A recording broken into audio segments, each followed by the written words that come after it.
कानी बहू। किशोरी लाल जी के बेटे राघव की शादी की बात जगह जगह चल रही थी, लेकिन किशोरी लाल जी को कोई लड़की पसंद ही नहीं आती थी। और उसकी एक ही वजह थी, किशोरी लाल जी का लालची होना। उनको लड़की वालों से मोटा दहेज चाहिए था और इसी चक्कर में एक दिन वो एक बहुत पैसे वाले के घर अपने बेटे का रिश्ता लेकर पहुंचे। उस आदमी का नाम था ओम प्रकाश। देखे किशोरी लाल जी, मेरी एक ही बेटी है और मेरी सारी संपत्ति जायदाद सब कुछ मेरी बेटी नैना का ही है। पापा, नाम से लगता है बहुत खूबसूरत होगी। कितना अच्छा नाम है ना, नैना। ओ, वैसे बात तो सही है आपकी। अब इतना पैसा है, जमीन जायदाद है, इकलौती बेटी, आप भी क्या करेंगे? सब कुछ उसे ही देंगे ना। बिल्कुल ठीक पहचाना आपने। बस बेटी की शादी और सारी जायदाद उसके नाम। पापा, बिना देखे हाँ कर दीजिए ना। इतना अच्छा रिश्ता फिर कहाँ मिलेगा? माला माल हो जाएंगे हम। मैं अपनी बेटी को बुलाता हूँ। अरे नहीं नहीं नहीं नहीं, आपकी बेटी का नाम नैना है, सुनकर ही लगता है बहुत सुंदर होगी। रहने दीजिए अंकल, मैं तो आपकी बेटी के नाम से ही इतना खुश हो गया हूँ कि उसे बिना देखे शादी करने को तैयार हूँ। अब तो मैं उसका चेहरा सीधे शादी के बाद ही देखूंगा।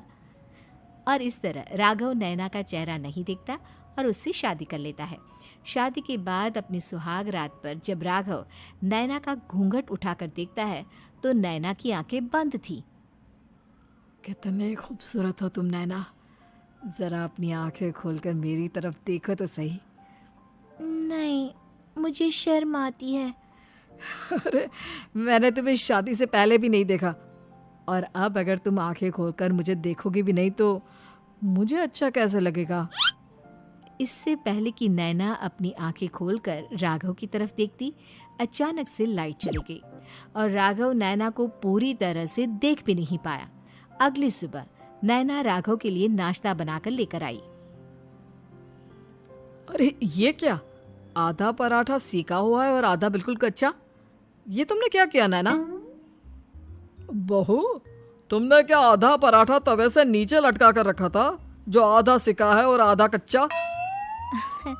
मुझे जितना दिखेगा उतना ही तो सीखूंगी ना पापा जी।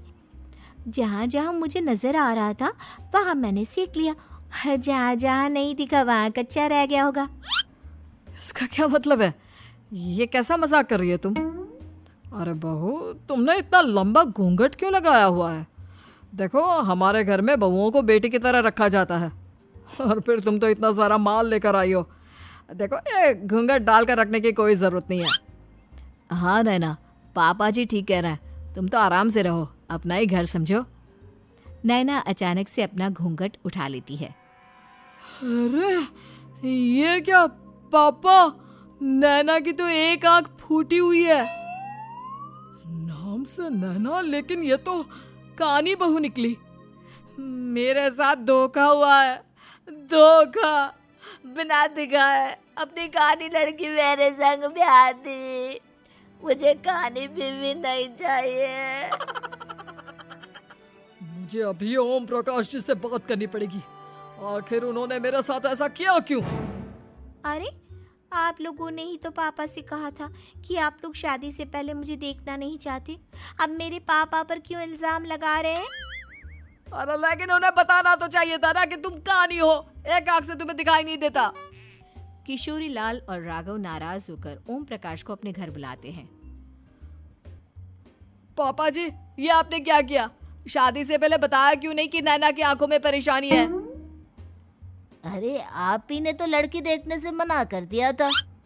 अरे लेकिन आप बता तो सकते थे। आपको तो हमारी बेटी की प्रॉपर्टी चाहिए थी, वो भी पूरी की पूरी। अब क्या हुआ अगर उसे आधा दिखाई देता है? प्रॉपर्टी तो आपको पूरी मिल गई ना। अरे ये क्या बात हुई? मेरी शादी प्रॉपर्टी से नहीं, आपकी बेटी से हुई है। अब ये तो पहले सोचना चाहिए था, तब तो मेरी प्रॉपर्टी देखकर तुम्हारी जुबान लप लपा रही थी। लेकिन मैं कानी लड़की को अपनी बीवी बनाकर नहीं रख सकता। पापा, कुछ करिए ना आप। हाँ, करता हूँ। देखिए ओम प्रकाश जी, आप हमारे साथ ऐसा नहीं कर सकते। और तुम देखो, अगर तुमने मेरी बेटी से शादी तोड़ी ना, तो जो भी प्रॉपर्टी मैंने तुम्हें दी है वो तो पूरी की पूरी वापस ले ही लूँगा, और आधी प्रॉपर्टी तुम्हारी भी लूँगा। अरे मेरी आधी प्रॉपर्टी भला क्यों लेंगे आप? इसलिए क्योंकि मेरी बेटी को आधा नजर आता है और उसकी नज़र अभी तक तुम्हारी आधी जायदाद पर ही पड़ी है। अब तुम उसे घर से निकालोगे तो कुछ तो लेकर जाएगी ना। और अगर हम आपकी बेटी को अपने घर की बहू बना कर रखे तो? तो तुम्हारी पूरी प्रॉपर्टी तुम्हारी ही रहेगी, और जो मैंने तुम्हें दिया है ना, उसमें से बस मैं आधा लेकर जाऊंगा। अरे लेकिन अब आप अपनी दी हुई प्रॉपर्टी में से आधी वापस क्यों लेकर जाएंगे? अगर मैं आपकी बेटी को अपनी पत्नी बनाकर रखने को तैयार हूं तो? इसलिए ताकि भविष्य में अगर तुम मेरी बेटी को धोखा दो तो उसके पास कुछ तो रहे जो पति का हो। वैसे मेरे पास तो बहुत कुछ है, लेकिन अपने पति की कोई निशानी तो उसके पास होनी चाहिए ना। अब अगर तुमने मेरी बेटी को कानी कहा तो तुम्हें प्रॉपर्टी भी कानी ही मिलेगी, पूरी नहीं। जमाए राजा। किशोरी लाल और राघव समझ चुके थे कि वो बुरी तरह फंस चुके हैं और अब उनके पास वहां से निकलने का कोई चारा नहीं है। अब समझ में आया ना, लालच बुरी बला होती है। एक तो तुम्हें प्रॉपर्टी मिली, ऊपर से बीवी मिली, उसमें तुम्हें नखरे भी दिखाने हैं। आए बड़े, चुपचाप बैठो दोनों। कुछ दिनों के बाद नैना राघव की कार लेकर बाजार घूमने निकलती है और जब कार लेकर वापस आती है, ये क्या? एक तरफ से मेरी गाड़ी पूरी खराब हो चुकी है। लगता है तुमने मेरी गाड़ी को किसी दूसरी गाड़ी के साथ एक्सीडेंट किया है। अरे अरे कितना बड़ा नुकसान कर दिया तुमने बहू। वो क्या है ना पापा जी, मुझे एक आंख से दिखाई नहीं दे रहा था, सामने से गाड़ी आ रही थी। मुझे तो सिर्फ आधा ही दिखाई दिया और वो गाड़ी मेरी कार से रगड़ते हुए निकल गई। अब मैं क्या करूं बताओ?